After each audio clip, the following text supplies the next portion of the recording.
Let me start off by saying that we recognize in the CGIAR that this is a very important subject, closing the gender gap, that we haven't done very well on.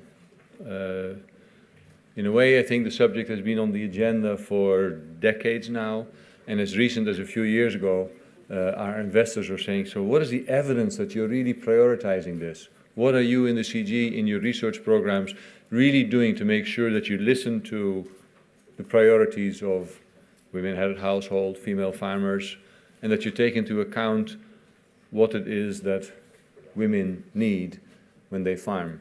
When do you take into account the nutritional needs of women and kids, a whole series of interrelated issues? And we had to say, well, we know that's important, but we weren't really showing exactly how to prioritize that. So in the consortium, in the current round of programs, we in the end said, look, you have to have a strategy and you have to show that you're putting real money behind it, otherwise we just can't keep going on like this. And that, I think, over the last few years has had real impact.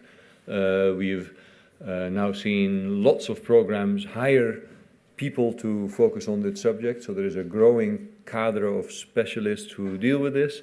And we are just beginning to say, okay, now that we at least have strategies in place, and now that we're spending money, and now that we're having people, so what are the real research questions?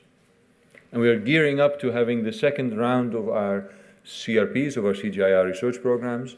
They should all start from the 1st of January 2017. So pretty soon, in May or so, we'll kick off a call for pre-proposals. We're very close to having a new strategy for the CGIAR. That strategy will say that one of the cross-cutting themes is gender and youth, as we in the end have formulated it. It's also been called gender and inclusion.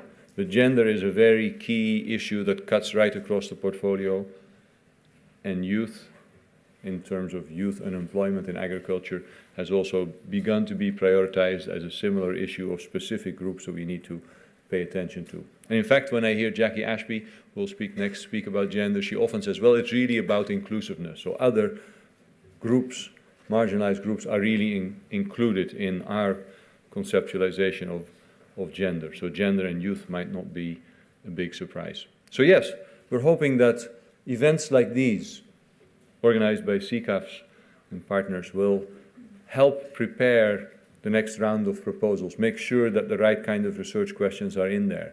So that's, the bar is pretty high, I think, to make sure that this is really going to be a major cross-cutting issue. But it's also a real opportunity. We really expect that in the next round of research programs, this issue is really properly internalized and prioritized in what comes forward as pre-proposals this year, written between May and August or so, and then after a round of review, what is going to be written as full proposals somewhere early in 2016. So that's the overall timeline. I think this is very timely.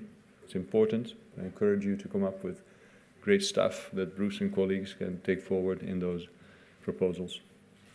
So thanks. Have a great day. I'll look forward to learning more.